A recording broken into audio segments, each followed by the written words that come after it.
سلام بچه ها، چطور این خوبی؟ چیکار میکنی؟ ببینی من یواشکی میخوام بیام بیرون. واشتین میخوام ببینم داخل این خونه کسی نیستش.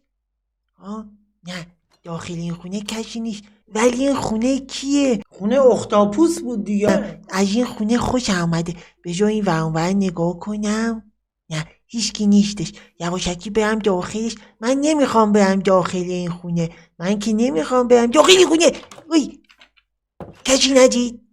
فکر نمی کنم کسی دید.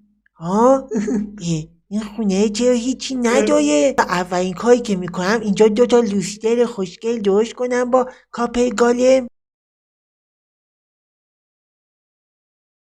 بیام پایین نگاه کنم. آیه خیلی قشنگ شد. بچه ها حتما بهم از 1 تا 20 بهم نمره بدین به خاطر درست کردن این لوسترها. ببینم که به نظر شما لوسترها قشنگه یا نه.